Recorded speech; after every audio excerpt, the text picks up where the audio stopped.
Another silly season. Ryan here, and yet another silly season puzzle piece falls into place. We now know who will be driving the number 42. Lots to talk about, but a lot of implications with this driver announcement, because of course a lot of people were thinking Bubba Wallace possibly.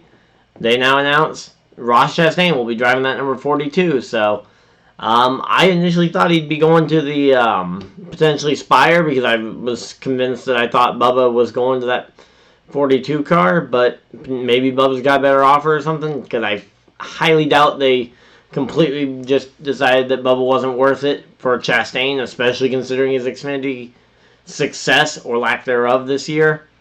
But yeah, so let's talk about this though, because this is actually very interesting, and will put into place a lot of other silly season pieces, because this now widens the range of drivers without rides looking for that 48 as their best option. You've got guys like you've got Jones still looking for a ride. I think he's been talked about a lot going to that 48. You've got Larson's name, who's been recently thrown into the mix for the 48. You've got Bubba, whose name has been thrown around for the 48. I would say those are probably your top three contenders for it. And to be honest, I don't know who Rick Hendrick would choose, but I'm just looking at it. I'm not sure on Eric Jones. I feel like Larson to SHR is still, as I've kind of said in other videos, I think that's where Larson will end up, just because I think Tony Stewart would not have been so up on NASCAR a few weeks ago to get off their butts and reinstate Larson if he didn't already have a contract, because Larson's not that bad a driver to where you'd be rooting for him to get reinstated so you can go and race against it, or so you can go and put drivers up against him to go and get wins off of. So I highly doubt that there isn't some deal there. Now, maybe it's an Xfinity deal for 1 year, and then that'll give an extra year for Clint Boyer to really kind of make a retirement tour out of it, rather than kind of being on the cusp of, oh, will I be back, will I not be back? I think that would be the most fair thing to all parties.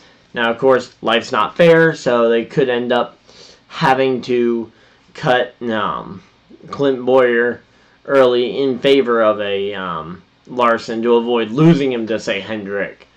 But I don't know. I think even I think a Stewart-Haas Xfinity ride with a likely 2021 Cup ride, or 2022 Cup ride, I just think that's way better for both the Xfinity field.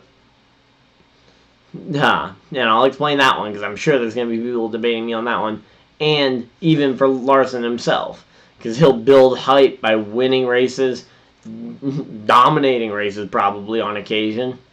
But I'll be honest, here's the reason why I think that's good for the Xfinity Series. Look at the Xfinity Series this year. You've got two guys that were mediocre at best last year, Briscoe and Cindric. They were pretty good, but they didn't hold a candle to the big three. Now the big three's gone. Yeah, they're obviously going to rise up the ranks. But I'm not sure how much of that's improved skill, because their competition's all gone. So adding Larson in there would add some real high-level, high-caliber, proven talent to that grid, which has recently been kind of iffy at it was really talented grids. You've got, 8 competitive drivers this year that are full-time and going for that title, and even guys like Chastain yet to win, which I'll get to that in another point. Chastain to the 42 would not have been my first choice. Now, I think it's likely that Bubba Wallace probably gave them a hard no, because I don't think there's any world where you go and sign Chastain that early to the 42, unless you are almost certain Bubba ain't going to be there, because Bubba, I think he's proven that he's improved every season in that Richard Petty Motorsports equipment. Going to Ganassi would be an upgrade equipment-wise over current Richard Petty Motorsports. So I think there's definitely a better ride there. And you got to look at it. I mean, they reduced the they took out the big three, and Chastain still has yet to win any Xfinity races this year. Which, I mean, I think that just goes down to the fact that maybe he was at least a little prematurely hyped. I don't think he's a complete bust. I think he just needs time, and time is what he isn't going to get here. Because that's something Ganassi's done very historically. He's brought drivers up to the Cup Series far too soon. Case in point, Larson, Mears. Who else did he bring up way too early? I mean, there's just the list goes on about drivers just to that one number 42 car that Ganassi's brought up way too early. I mean, Casey Mears was not ready for full-time Cup Series racing in 2003. Larson was not ready for full-time Cup when he got brought up. He had not even, I don't know if he'd even run a full Xfinity schedule. He might have run one full Xfinity Series stint, but only one.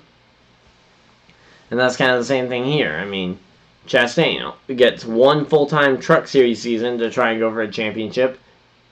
Does not get it done. Wins a few races, which is impressive. Then goes into Xfinity the very next season. Goes winless for the majority of the season. He could still pop off a few wins, but I definitely wouldn't expect a major championship run. And maybe a championship 4 appearance? Maybe he lucks into a championship? I mean, no one has him picked, I think, as the championship heavyweight. And I'd be willing to say that a fair amount of people probably think he's likely to get eliminated in that round of 8. I mean, he's kind of in the same boat as Kyle Busch. I mean, he doesn't have great tracks coming up in the playoffs, and he has to get results up against some of the best the series has to offer. Because while it's not overly competitive, while I've kind of said it's not overly competitive, at the front of the field, with how few drivers there are, and you're always up against the same people, and with how really I think it's just a gap, because the bottom 4 in the playoffs are pretty far off from the rest of the field, pretty much, except for I think Mike Lynette, but like Herbst, Sieg, and Brown are pretty far off, so I think he'll survive this first round pretty easily. But then one mistake in the round of 8, when it tightens down to only 8 drivers, that top 8 is going to be so tight that it could very easily be one mistake that ends your chances at a championship run. But I guess for Chastain, at least he's got the fact that he's in the Cup Series next year full time as a thing to hang his head on. So, yeah, I do not really understand this one. I mean, I probably would have looked to try and put a veteran. I would have tried to put a veteran maybe in that seat, even if you could only get a 1-year deal with maybe a Matt Kenseth or someone else to try and just add in some longevity. Like maybe pair up Matt Kenseth and someone else for a crew chief combo to try and build some consistency, because really, I mean, that's what that team does not have right now. The team isn't consistent, and bringing in a rookie driver who doesn't really bring a whole lot of experience himself, it isn't going to be a good situation for driver or team. And that kind of leads us to the other big elephant in the room is now that opens up a potential ride at Colleague. Does Allmendinger go there full time? Big bias here. I'd really like to see Allmendinger get a full-time Xfinity ride again. Go and see him competing for a championship. That'd be really awesome as a pretty big Allmendinger fan. Other drivers that Chevy could have them put in this ride, though, maybe if Dillon ends up having to go to, say, the 00 because the 13th charter gets bought out by Joe Gibbs Racing or something crazy like that, or even Rick Ware. putting Dylan in the 00 and moving Hauff down to the competitive number 10 Xfinity car, or any other of the Chevrolet prospects, because I think in all reality, Chevrolet doesn't have all that many prospects either this year. I mean, to move to the number 10, who would it be an upgrade to? Maybe, I guess that would be a spot for maybe Zane Smith or Sheldon Creed to move up the ladder, and staying within Chevrolet. Maybe, because I think Sam Mayer definitely would maybe occupy then the 2 or 21 if Zane Smith or Sheldon Creed got that ride. I think that might be where you would look for the number 10 colleague car. Now, I've kind of talked about in previous videos where I think colleague wants to move up to Cup. And I actually thought they were going to take over Spire and bring Chastain and Haley to those 2 cars. Now we know Chastain's not in there. Who goes to maybe that other Spire Motorsports car? Now I'm thinking maybe they go with a paid driver or just kind of a field filler rotational car with Yaley, Sorensen, and all those guys for the 77, and have the 74 be Haley's full-time opportunity, or maybe they bring the 16 for a colleague partnership. But yeah, in all reality, I think that's going to be another big one to kind of look at. And the next big silly season shoe to drop, I would say, it's going to have to be either Bubba or Jones. Bubba, Jones, or Larson. Those are your 3 big shoes to drop. And I guess the other big shoe would be the 48. But I think one of those 3 will end up in the 48.